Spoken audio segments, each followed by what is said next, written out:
I was a successful software developer who thought I had built the perfect life. 8 years with Stephanie had given us everything we dreamed of in Seattle: a beautiful home, thriving careers, and what I believed was unshakable trust. My trusting nature was something Stephanie always said she loved about me. But that Thursday night when I came home early, I heard her on the phone. When she saw me, she just laughed as she finished the transfer. Before I tell you how my entire life collapsed in one night, let me know where you are watching from and hit that subscribe button to join me on this journey of betrayal and unexpected justice. I grew up in a small town in Wisconsin, raised by parents who believed in the goodness of people. My father worked at the local factory for 30 years, and my mother taught second grade. They instilled in me values of honesty, hard work, and seeing the best in others. These values shaped me into who I am today, sometimes to my detriment. When I met Stephanie at a tech conference in San Francisco 6 years ago, I was immediately drawn to her. She was presenting a panel on financial technology trends, and her intelligence was matched only by her charm. With her wavy brown hair and confident smile, she commanded the room. As a financial analyst, she had a way with numbers that complemented my technical skills perfectly. After her presentation, I gathered the courage to approach her. We talked until the venue staff politely asked us to leave because they were closing. That night, something clicked between us. Our conversation flowed effortlessly from professional aspirations to childhood memories. She understood my passion for developing software that solved real problems, and I was fascinated by her expertise in financial markets. What followed was a whirlwind romance. We dated long distance for 6 months before she relocated to Seattle to be with me. 18 months after our first meeting, we were married in a small ceremony with close friends and family. I remember thinking I was the luckiest man alive. We bought our home in a quiet Seattle neighborhood 2 years into our marriage. A charming 2-story craftsman with a view of the mountains on clear days. We merged our finances, created joint accounts, and began planning for children in the near future. Everything seemed perfect. My career was taking off at Skyward Tech, where I led development teams creating cutting-edge security software. The hours were long, but I believed I was building our future. Stephanie, with her financial background, naturally took charge of managing our money. She had a knack for investments that impressed me, and I trusted her completely with our financial decisions. Our social circle was small but meaningful. Thomas had been my friend since childhood and moved to Seattle a year after we did. He worked in cybersecurity and never seemed to fully warm up to Stephanie. At the time, I attributed this to his generally suspicious nature, a professional hazard in his line of work. Then there was Jessica, Stephanie's college roommate, who lived across town but gradually became distant over the years. I never questioned why. Looking back, I can see the red flags I chose to ignore. Stephanie became increasingly secretive about her phone, always keeping it face down and taking calls in another room. There were unexplained absences, hours when she was unreachable. She claimed they were work emergencies or meetings with clients. I believed her without question. 6 months before everything fell apart, Stephanie developed a sudden interest in cryptocurrency investments. She spoke enthusiastically about blockchain technology and decentralized finance. Given her financial expertise, I supported her enthusiasm even when she suggested moving some of our savings into these investments. Whenever Thomas raised subtle concerns about how much control I had given Stephanie over our finances, I defended her fiercely. She was my wife, my partner. If I could not trust her, who could I trust? Just 3 weeks before the incident, we had discussed using our substantial savings to start our own tech company. I would develop the products, and she would handle the business side. The dream was to create security solutions for financial institutions, combining both our strengths. We even began drafting a business plan together. I was excited about building something that was truly ours. How could I have known that while we planned our future together, she was orchestrating her escape, that the woman who shared my bed for 6 years was capable of such calculated betrayal? The day everything changed was supposed to be special. It was our anniversary, and I had returned early from a business trip to Portland to surprise Stephanie. I had ordered her favorite flowers and made dinner reservations at the restaurant where we had celebrated our first Seattle date. As I pulled into our driveway, I noticed nothing out of the ordinary, except perhaps an unfamiliar black sedan parked across the street. I entered our home quietly, planning to surprise her. That was when I noticed the luggage in the hallway. 2 large suitcases I did not recognize stood packed and ready by the door. Before I could call out, I heard Stephanie on the phone in our home office. The door was ajar, and her voice drifted through the gap. "Yes, Marcus, everything will be finalized tonight. The last transfer is processing now." "No, he has no idea. He trusts me completely with the accounts." A cold feeling settled in my stomach as I pushed the door open. Stephanie was sitting at the desk, our laptop open to our bank account dashboard.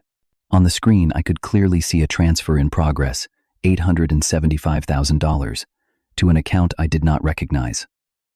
Our eyes met. For a moment, surprise flickered across her face before it transformed into something I had never seen before.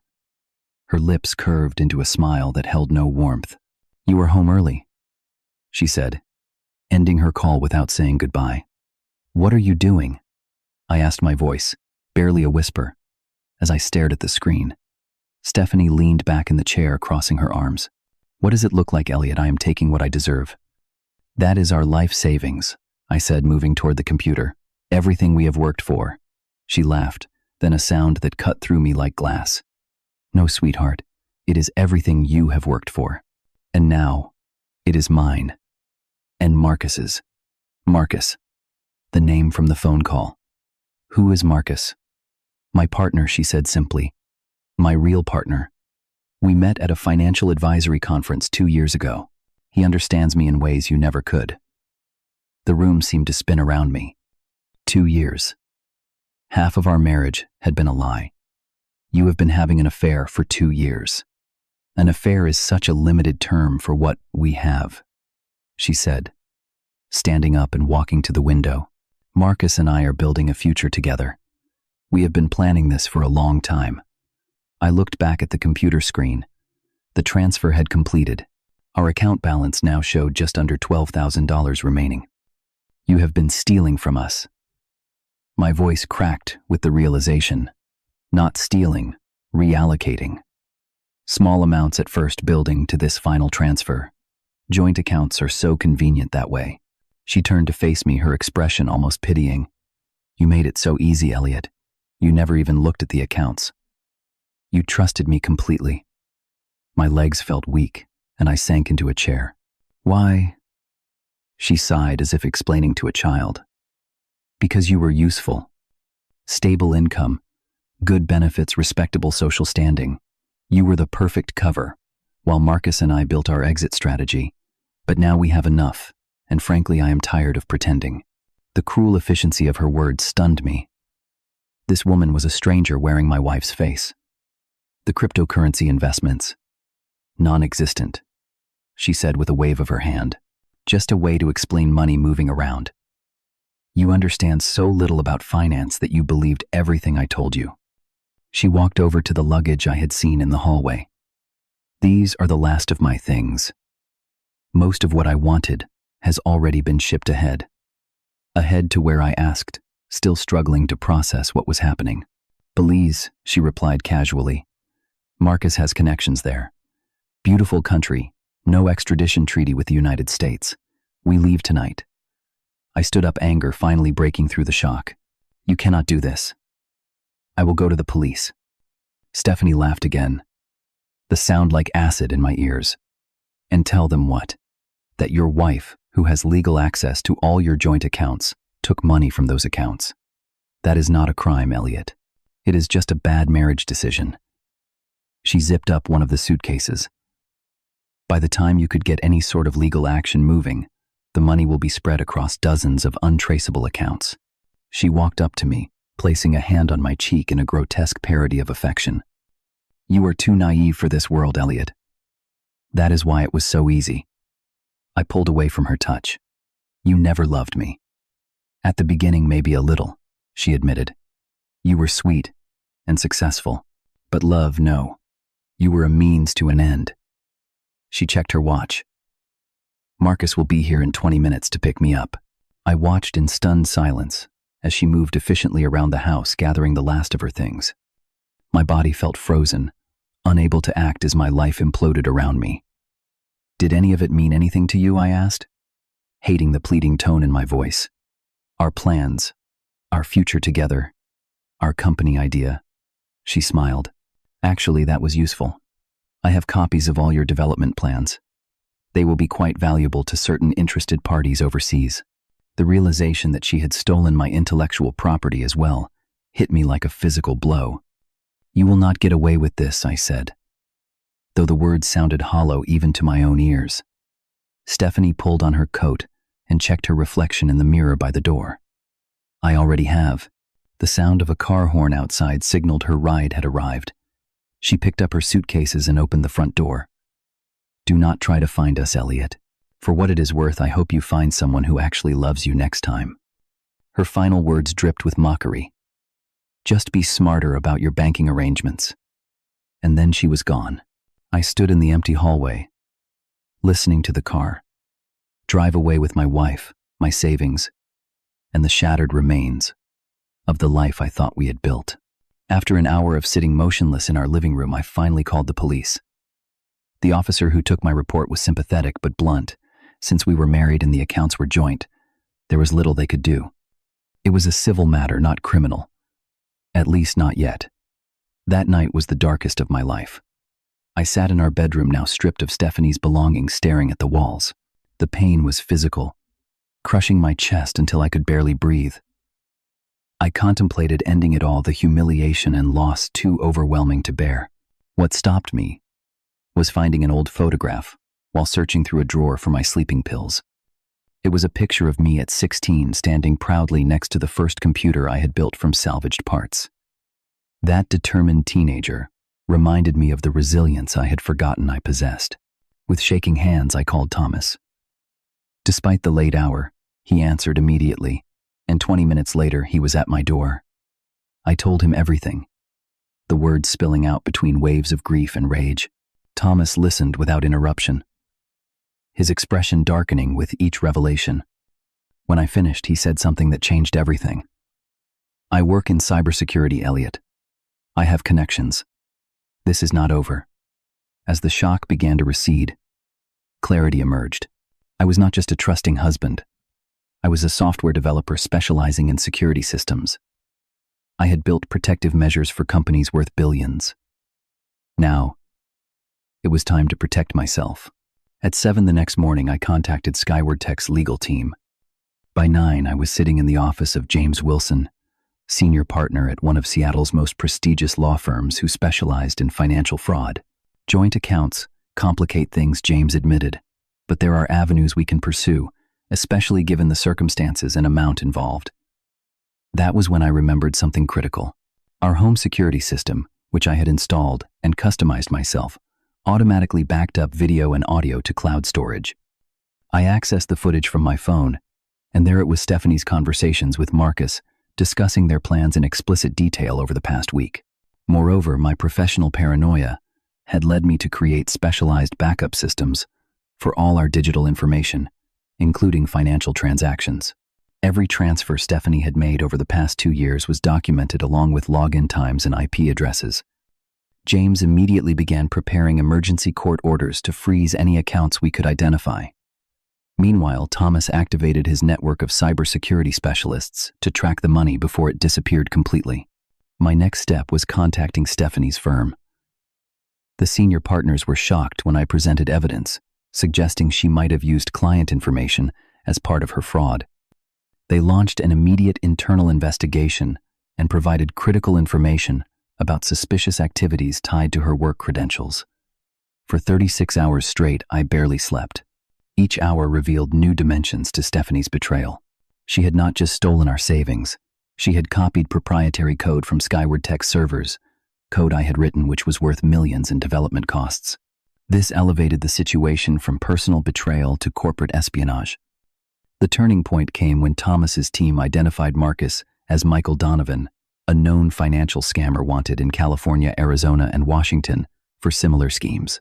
He had a pattern of seducing financial professionals, using their expertise and access to defraud others, then disappearing with the money. With this information, I notified the FBI, providing evidence of international wire fraud. Their financial crimes division took immediate interest, particularly when I mentioned Belize and the stolen intellectual property. By the 48th hour, we had managed to freeze several accounts before the money could be moved further. The corporate espionage angle had triggered corporate security protocols that locked down access to the stolen code before it could be sold. Thomas discovered that Stephanie would need to access Skyward Tech's secure servers one last time to retrieve encryption keys for the stolen code. Without those keys, the data was useless. Working with federal authorities and company security, we set a trap at my office. All I had to do was wait. For the first time since discovering her betrayal, I felt a calm certainty. The naive Elliott, who blindly trusted, was gone. In his place was someone who had finally learned to use his skills to protect himself. Exactly 48 hours after Stephanie had walked out of our home, I sat calmly at my desk at Skyward Tech. The office was mostly empty, with just a few security personnel discreetly positioned nearby. Federal agents waited in conference rooms on both ends of the hallway. The elevator chime announced her arrival before I heard her voice. Stephanie was screaming my name as she stormed down the corridor. When she burst through my office door, she looked nothing like the composed woman who had mockingly bid me goodbye 2 days earlier. Her hair was disheveled, her eyes wild with panic. "What have you done?" she demanded, slamming her hands on my desk. I looked up from my computer screen with deliberate slowness. "Hello, Stephanie. The accounts are frozen. Every single one. And Marcus was arrested at the airport." Her voice cracked with desperation. "Fix this, Elliott. Now." "Fix what exactly?" I thought you said. There was nothing I could do, that it was all perfectly legal. I kept my voice calm, betraying none of the turmoil I still felt inside. "This is not a game. Do you have any idea who you are dealing with? Marcus has connections, dangerous ones. They will not be happy about this interference." I stood up slowly. "First, his name is Michael Donovan. Second, his connections were arrested 2 hours ago in a coordinated operation. The FBI tends to take international financial fraud quite seriously." The color drained from her face. "You could not possibly have arranged all this. You do not know how." "You were right about one thing," I said quietly. "I was naive. But I am a quick learner." I turned my monitor so she could see the screen displaying the frozen accounts, the arrest records, and most damning of all, the security footage from our home, where she detailed her plans with Marcus. How she whispered, "I build security systems for a living, Stephanie. Did you really think I would not have backups? Records. Safeguards. You were so focused on my trust that you forgot about my expertise." The door opened behind her as 2 FBI agents entered. "Stephanie Mercer," one of them said formally, "you are under arrest for wire fraud, theft of trade secrets, and conspiracy to commit corporate espionage." As they read her rights, the fight seemed to drain out of her. Only when they began to lead her away did she look back at me. "I never thought you were capable of this," she said, a hint of her old confidence returning. "Maybe you are not as naive as I thought." "No," I agreed. "Not anymore." The aftermath was a long process of legal proceedings and recovery efforts. Through court orders and the expertise of financial fraud specialists, we managed to recover about 70% of the stolen money. Michael Donovan, faced with overwhelming evidence, cooperated with authorities to reduce his sentence, providing information that helped recover additional funds. The months following Stephanie's arrest were difficult. I attended therapy to address the trust issues that now colored every interaction. I sold our house, unable to live among memories of such betrayal, and moved to a downtown apartment with floor-to-ceiling windows and a view of the Sound. I focused intensely on my work, using it as both distraction and purpose. Skyward Tech recognized my dedication with a promotion, but I had begun to formulate my own plans. The company idea Stephanie and I had discussed still had merit, though I would pursue it alone. 6 months after the arrest, Jessica, Stephanie's former friend, reached out to me. Over coffee, she revealed that she had distanced herself because Stephanie had attempted to involve her in questionable financial schemes years earlier. When Jessica refused, Stephanie had systematically isolated her from their social circle. "I wanted to warn you," Jessica admitted. "But she had already convinced you that I was jealous of your relationship. You would not have believed me." She was right. The Elliott of those days would have dismissed any warning as misunderstanding or jealousy. 1 year after Stephanie's betrayal, I launched my own company, Secure Finance. specializing in security systems for financial institutions with a particular focus on fraud prevention. The irony was not lost on me that my greatest professional success grew from my deepest personal pain. It was through this company that I met Sarah, a client who headed cybersecurity at a regional bank. Unlike Stephanie, Sarah was transparent, straightforward, and genuinely interested in my story when I finally shared it. She appreciated the security measures I had developed, understanding their origins in hard-won wisdom. Trust should be earned, she told me over dinner, after we had been dating for several months. And even then, good systems protect everyone involved. The lessons I learned through betrayal were brutal, but valuable. Being trusting is not a weakness, but blind trust is. The naive part of me died that night watching Stephanie walk away, but something stronger was born in its place. I have not forgiven Stephanie, and perhaps I never will. But I have forgiven myself for the mistakes I made, for ignoring the warning signs, for believing what I wanted to believe rather than what was in front of me. Today I understand that true partnership requires both trust and verification, vulnerability and strength. I value honesty more than ever, but I no longer expect it without question. My experience shaped me into someone wiser, more cautious but not cynical. Have you ever trusted someone who betrayed you? How did you rebuild afterward? Share your story in the comments below. If this journey from betrayal to justice resonated with you, please hit that like button and subscribe for more real-life experiences. Your support helps this channel grow, so please share this video with someone who might need to hear that even after the deepest betrayal, rebuilding is possible. Thank you for listening. And remember, trust your instincts. They are usually trying to protect you.